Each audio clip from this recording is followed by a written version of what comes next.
उत्क्रमणीय क्रिया किसे कहते हैं? उसको देखो, उत्क्रमणीय क्रिया, क्रमणीय, उत्क्रमणीय अभिक्रिया,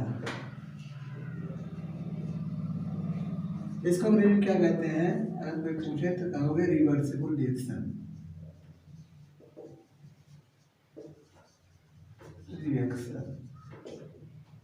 है ना। अब देखो उत्क्रमणीय क्रिया किसे कहते हैं? उत्क्रमणीय क्रिया का परिभाषा भौतिक परिवर्तन से मिलता जुलता है। जैसे भौतिक परिवर्तन में क्या होता है, कहते हैं ना, ऐसा परिवर्तन जिसमें से अभिकारक से उत्पाद बनाया जा सके और उत्पाद से अभिकारक बनाया जा सके, इसी को हम क्या कहते हैं? भौतिक परिवर्तन कहते हैं। वैसे उत्क्रमणीय क्रिया है। उत्क्रमणीय क्रिया को जब भी पूछे कोई तुमसे तो बता सकते हो, ऐसी रासायनिक क्रिया जिसमें से अभिकारक से हम उत्पाद और उत्पाद से फिर पुनः अभिकारक प्राप्त कर सकते हैं, उस प्रकार की क्रिया को क्या कहेंगे? उत्क्रमणीय क्रिया। इसका सिंपल ऐसी रासायनिक क्रिया जिसमें अभिकारक से उत्पाद और उत्पाद से हम पुनः अभिकारक प्राप्त कर सके, इस प्रकार की क्रिया को उत्क्रमणीय क्रिया। जैसे जल। हाँ देखो बता रहे हैं, इसका एग्जांपल और इसका चिन्ह देखो। उत्क्रमणीय क्रिया का चिन्ह अक्सर तुम ऐसे देखते होगे, यही होता है उत्क्रमणीय क्रिया का चिन्ह, है ना। अब इस उदाहरण देखो, उदाहरण जैसे हाइड्रोजन गैस की अपक्रिया जब आयोडीन गैस से कराते हैं तो क्या बनता है? Hydrogen iodide, iodide, hydrogen iodide बनेगा। अभी देखो बैलेंस है नई रिएक्शन, इसको देखेंगे तो यहाँ 2 हाइड्रोजन है, यहाँ 2 आयोडीन है, इधर दोनों तरफ एक ही है, यहाँ आगे 2 का गुणा कर देंगे तो 2 हाइड्रोजन 2 आयोडीन हो जाएगा ना। हाँ ये बैलेंस। अब देखो दूसरी क्रिया क्या है, जैसे हम नाइट्रोजन गैस की क्रिया हाइड्रोजन गैस से कराएं, नाइट्रोजन गैस की क्रिया जब हम हाइड्रोजन गैस से कराएंगे तो क्या बनेगा? अमोनिया गैस, यानी H3। अब ये भी देखो यहाँ समीकरण संतुलित है कि नहीं? यहाँ 2 नाइट्रोजन, यहाँ 1 नाइट्रोजन, इसको संतुलित करने के लिए 2 आगे गुणा करोगे तो नाइट्रोजन 2 हो जाएगा, बचेगा क्या? हाइड्रोजन। हाइड्रोजन की संख्या देखो, इधर अभिकारक में 2 है, इधर 6 हो गया, तो 3 दूना 6, इसको 6 बनाने के लिए आगे कितना का गुणा करें? 3 का, तब 3 दूना 6 हो गया ना। इसका नाम, दोनों का नाम लिख दो, इसको कहते हैं हाइड्रोजन गैस, हाइड्रोजन गैस, ये आयोडीन गैस, ये हाइड्रोजन आयोडाइड,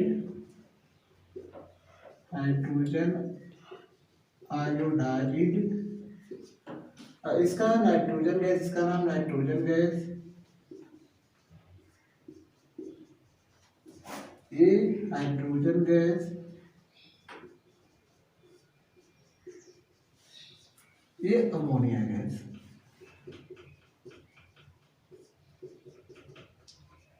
इसे कहते हैं हम, यह बता दिए। इसका दूसरा है अनुत्क्रमणीय क्रिया, अनुत्क्रमणीय अभिक्रिया।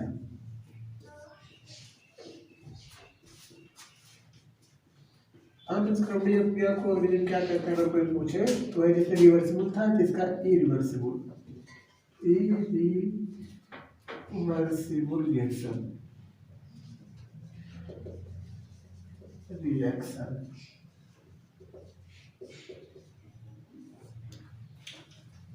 इसकी परिभाषा अगर बताना हो तो बता सकते हो, वह रासायनिक क्रिया जिसमें अभिकारक से तो उत्पाद बनाया जा सकता है लेकिन उत्पाद से अभिकारक नहीं बनाया जा सकता है, इस प्रकार की क्रिया को क्या कहते हैं?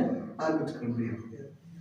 इसकी परिभाषा एकदम हूबहू रासायनिक परिवर्तन से मिलता है। जैसे रासायनिक परिवर्तन किसे कहते हैं अगर पूछा जाए तो कहोगे ऐसा परिवर्तन जिसमें अभिकारक से तो हम उत्पाद बना सकते हैं लेकिन उत्पाद से अभिकारक नहीं बना सकते, उसको हम क्या कहते हैं? रासायनिक परिवर्तन।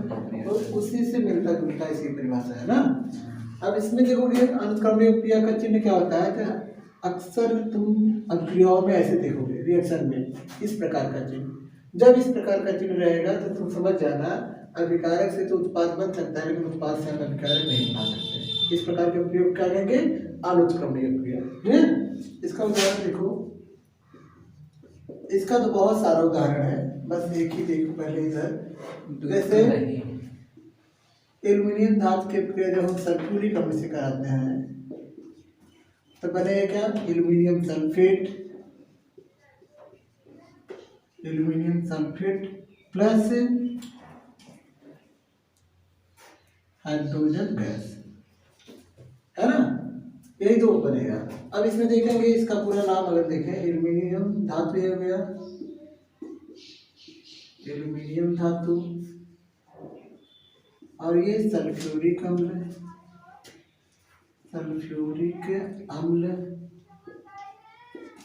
ये एल्युमिनियम सल्फेट,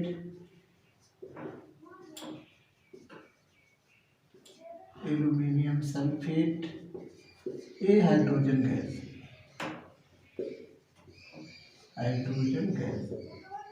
देखो समीकरण संतुलित है कि नहीं।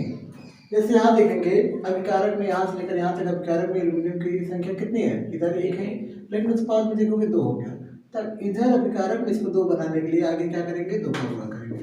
जैसे हम दो का गुणा कर देंगे एल्युमिनियम संतुलित हो जाएगा।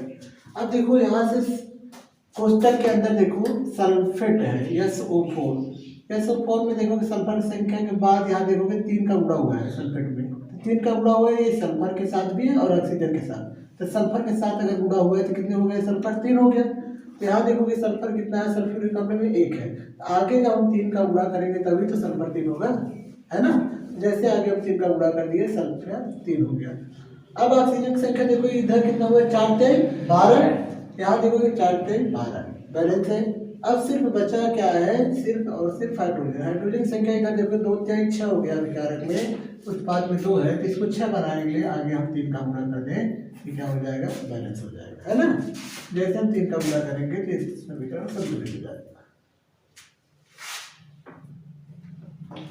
लिख लो, इसी को हम अनुत्क्रम